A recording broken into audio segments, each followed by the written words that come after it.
Hello guys, আসসালামু আলাইকুম। আশা করি আপনারা সবাই ভালো আছেন।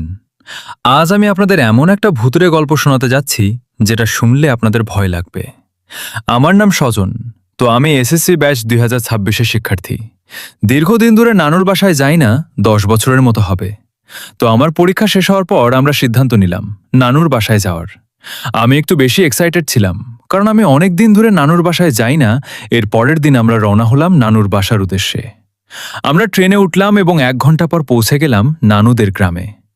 এরপর একটা শ্মশান ঘাট এবং ঘন জঙ্গল পেরিয়ে যেতে হবে। তো সেই রাস্তায় কোনো গাড়ি পাওয়া যায় না, তাই হেঁটে যেতে হয়। আমরা রওনা হলাম এবং যাওয়ার পথে দেখলাম এগুলো লোক দুইটা লাশ নিয়ে আসছে শ্মশানের দিকে।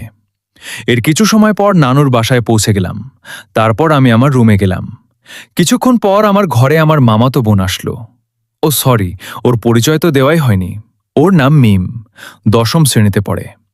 ও ধীরে ধীরে আমার রুমে এলো। রুমে এসে আমাকে বলল, তুই তো বড় লোক হয়ে গেছিস, আমাদের এখানে আর আসিস না। আমি বললাম, আসি না তো কি হয়েছে, ফোনে তো টেক্সট হচ্ছিলে। একটু মুখটা ভ্যাংসা করে বলল, ফোনে টেক্সট করা সামনাসামনি দেখা করার তফাৎ আছে। আগে যখন আমি ছোটবেলায় নানুর বাসায় আসতাম, তখন মিম এবং আমি দুজনে মিলে অন্যের গাছের আম, পেয়ারা ইত্যাদিরে পেরে আনতাম। তখন অনেক মজা হতো, কিন্তু বড় হওয়ার সাথে সাথে সবকিছু হারিয়ে গেছে। এরপর আমি ওকে বললাম, আজকে আমরা একটি জায়গায় যাব। সে বলল, যদি মা বাবাকে রাজি করতে পারিস তাহলে যাব। আমি নিজে গিয়ে দেখি আম্মু আর নানি নিজেদের গল্প শুরু করে দিয়েছে। আর একবার গল্প শুরুলে রাত শেষ হবে, কিন্তু কম শেষ হবে না। আমি এরই মধ্যে মামিকে ডেকে বললাম, মিমের জন্য তো কোনো গিফট আনা হয় নাই, তাই মনে হয় মিম রাগ করেছে। আমি চাচ্ছি যে মিমকে নিয়ে বাজারে যেতে, ওকে ওর পছন্দ মতো গিফট কিনে দিব।